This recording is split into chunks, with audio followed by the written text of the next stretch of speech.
You clicked on this video because you want to learn the easiest way to make a good looking shelf. Well, you came to the right video.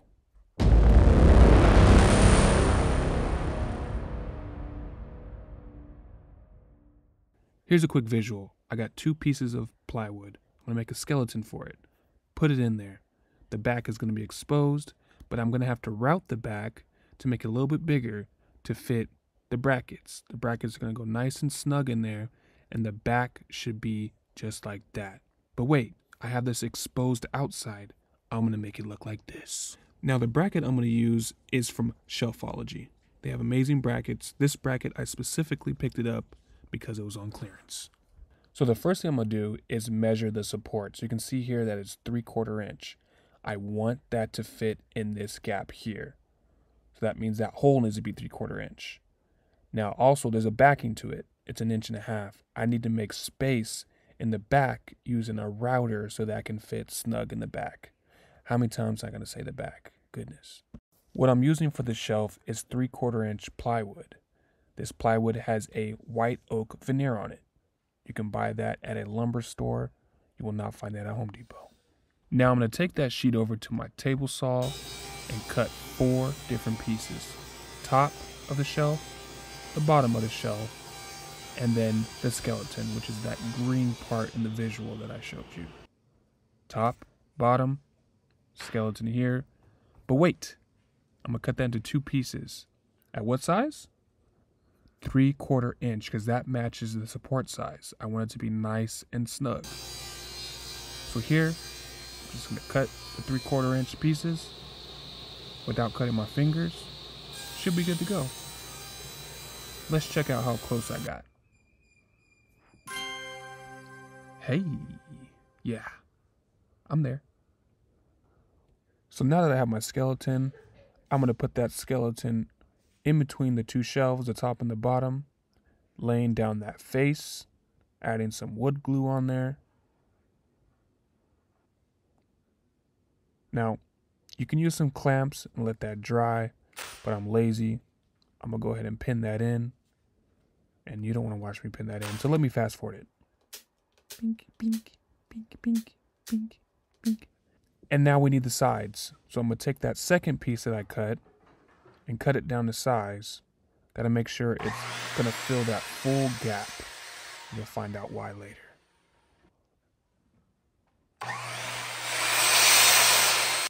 There you go. Nice and snug. Let's put some glue on it. Put it down in there. Now don't be like me and not put it all the way flush to the edge. Dummy. Make sure it's flush all the way to the edge. Again, you'll find out later. Get it as close as possible. Now it's time to close up this sandwich now that you have the skeleton in there. Put some more wood glue. Go ahead and take the top. Put that on the top of that skeleton. And try to get it as flush as possible. You'll see me do some slight adjustments. And you can pin this as well. But just so I don't, show any holes on the outside, I'm going to let it dry with some clamps. Now this is fast drying glue, so I don't have to worry too much about, letting that dry overnight. If you feel like you didn't quite get that flush, a quick trick is throwing it on the table saw and just trimming it up, barely trimming it up. Do you see the difference there? Nice and flush. You don't have to worry about any bumps or ridges popping out. It's all the same size. So now you get your shelf. You can throw it up. You're good to go now. Nah, you don't want that exposed edge, do you? That's where this comes in. Edge banding. Normally when you think of edge banding, you're only thinking 3/4 inch to cover 3/4 inch plywood. No, they sell it even bigger. 2 inch, 3 inch. These are 3 inches with the ready to glue back. And yes, I got the same species, white oak. They sell it in different species as well. That might not be new to some people, but it might be new to some people. So I'm just sharing the knowledge. Now what I'm going to do is lay that out, and I'm going to lay it out longer than the actual shelf to make sure that I can support the sides. So I'm going to use this iron to melt the glue on the back to make it stick to the lumber. Now take your corner slow. You want that top face part to stick, and then go over the corner and slowly go down and make sure it's sticking. You don't want any movement. You want all those corners to be nice and hot so that glue sticks. And then you only have to do this with a nice little sand. Cut the edges. Again, this edge band is 3 inches, but the shelf is 2.5 inches, so I have that excess. Here's a quick, fast motion of how I did that. Yeah, that was fast. Now, again, you're going to have some excess, so cut it off with a razor blade, just like so. Or you can go to my Amazon affiliate link in the bio and get one of these. Cut it with that.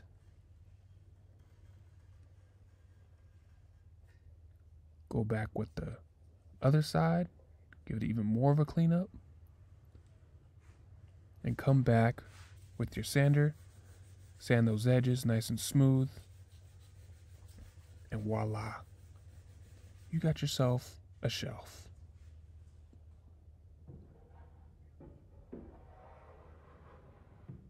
Psych, you're not done. Yeah, remember what I said? The back. You have to route the back. The back of that bracket is 1.5 inches, so you need to make 1.5 inches space in the back. So hopefully you have a router.